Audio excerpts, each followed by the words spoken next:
So good morning. Night one was kind of successful. I had a Cliff Bar last night. It was a little old and I ended up throwing up a few times. I think there was something nasty in it. But after about maybe an hour or two of just feeling miserable, it went away. So that's good news. And I literally probably drank about 2 liters of water last night, which also helped a lot. Got this really awesome little campsite right off the road. One thing that I'm really not used to is that I'm up in a much higher latitude than I normally live at. And since it's summertime, literally last night, it got dark around 11 and then light around 4:30. So not much darkness, which I really don't mind. So here we go. So here's my little cook stove. Normally I have these metal pieces that wrap around just the upper section to kind of insulate the heat, but I was being lazy this morning. They're still in the bag. But yeah, that's called an MSR pocket rocket. Everything's wet. It should dry pretty quick at this altitude though, so I'm just going to chill for about 20 more minutes before I take off and leave. Well, don't have a watch, but leave around 9 before it gets a little too late. I feel like if I leave too much after 9, I'm not really getting anywhere, especially at these speeds. I mean, seriously, I'm going like 8 or 9 miles per hour average compared to like 12 or 13 when I did my road. It's just you don't cover nearly as much distance doing it this way.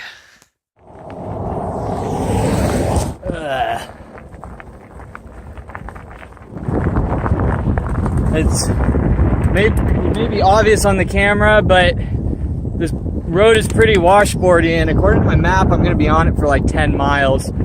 Also, according to my map, it says in a few miles it opens up. Right now there's a lot of tree cover on both sides, and you really can just see down the road with kind of a little mountains up to either side, but you know it's good when the map notes exquisite views ahead when you've already been riding in paradise.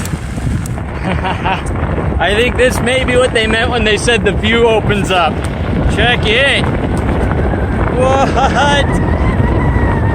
And I get to enjoy it on the downhill. What is this? What is this?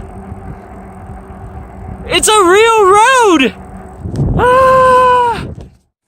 So I'm heading up towards Elk Pass, which is going to be my first crossing of the Continental Divide. For one, this trail sucks. It's really, really steep. And two, never eat sriracha flavored anything before doing a Continental Divide pass. Remember that. I haven't seen any Continental Divide signs, but we're kind of out in the middle of nowhere. I don't know if they'd even put them up. But this Continental Divide actually divides Alberta from BC. So I would think there might be a marker at least on one of these poles, but I've yet to see one, which means I'm probably not at the top yet. I made it. Oh, damn. All right, check it.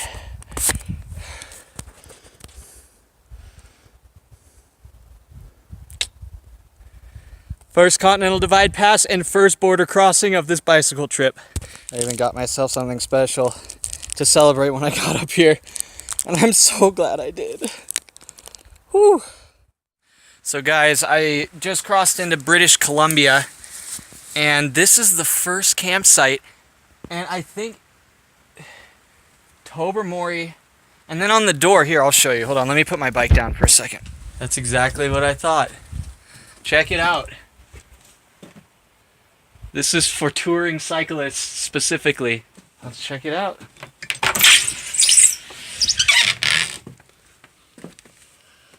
Oh, it looks like somebody's already using it. Dang. But damn. Check this place out. There's signatures all over the place. Iowa! They cover the ceiling.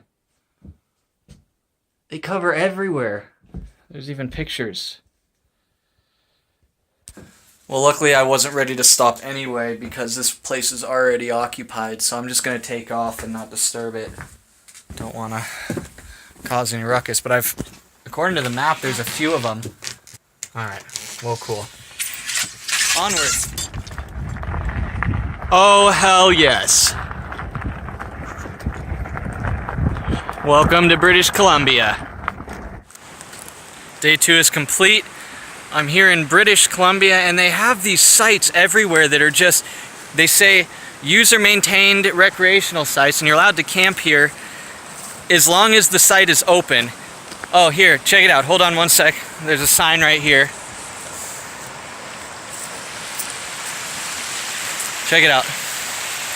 Yeah. It says Weary Creek, British Columbia, recreation site user-maintained. And not only that, it's right by this river, which means I get to shower for the first time in this trip, which I'm in desperate need of, and I also really could use a wash of my clothes. So that's what I'm doing right now. There's actually a calm spot I'm trying to make my way down to without eating shit with these clip shoes. They're so slippery. Just when you think you're good, it's just like, whoop. All right. Shower time. This is bear country. You have to be extra careful, especially when you're by yourself, about what you do with your food in the evening time when you're sleeping. So this is the solution. See that bag up there? That's my food. And I have it strung up along this line and tied to this tree so that I can get it later. This is why I chill in my tent in the afternoons. Look at all those mosquitoes. And they're not even the worst. There's these huge horseflies out there too. When I woke up this morning, there were blue skies, but it looks like it might be rain coming in, which really sucks because my tent, my sleeping bag and stuff were still damp from this morning. I don't really like to pack it up before I get it all dried off, but sometimes I have to, and I'm hoping that I have at least another 30 minutes. So that's how long it's going to take me to pack up. Goodbye, campsite. Alright guys, day 3. I'm feeling so much better than I did after the first night. Got a lot better rest. Damn, tut-tut, I can literally smell the rain coming. Shit. I'm shooting for a town called Elkford, and it's going to be my first populated area that I'll be going through since I left Banff.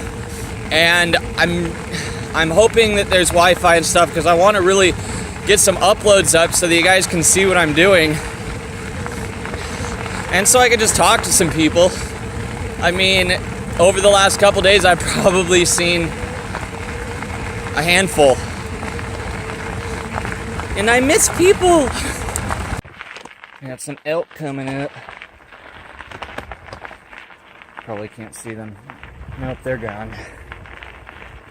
So with a lot of the cars that are going the same direction as me, a lot of them are really, they think they're being nice, and what they do is they slow down when they go around me, and then about 15, 20 feet in front of me, they just speed up again and then just coat me with dust.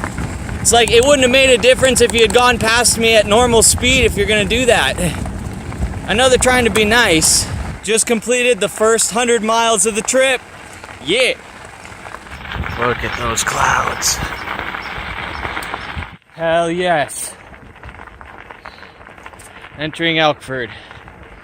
Well, Fire Protection District. I think I still have a couple more miles to go. But I'm practically there. Which feels so good. My first cup of coffee in 3 days. Yes. Now I decided that it was a good idea to stay in Elkford for tonight since I need to do a little bit of editing on the videos and put everything together. I'm going to do that tonight so I can hopefully upload in the next couple days. But it's nice just to have a proper campsite for a little bit with services. I mean, Wi-Fi. There's actually a place across the street I can get free Wi-Fi. But for the most part, that's the end of day 3. Thank you all so much, and please, if you didn't already, shoot a subscribe, and if you like the video, give it a thumbs up, and stay tuned because I'm going to be putting these vlogs out along the entire stretch of the Continental Divide, which will take me 2,700 miles plus. So there's going to be plenty of things that I can hopefully document that you guys will be excited to see. And if the first vlog isn't tell on how the rest are going to be, then I don't know. But it's been a spectacular trip so far, and I'm just looking forward to the rest of it. So stay tuned. Got to your house this morning, just a little after 9, in the middle of that riot. So American.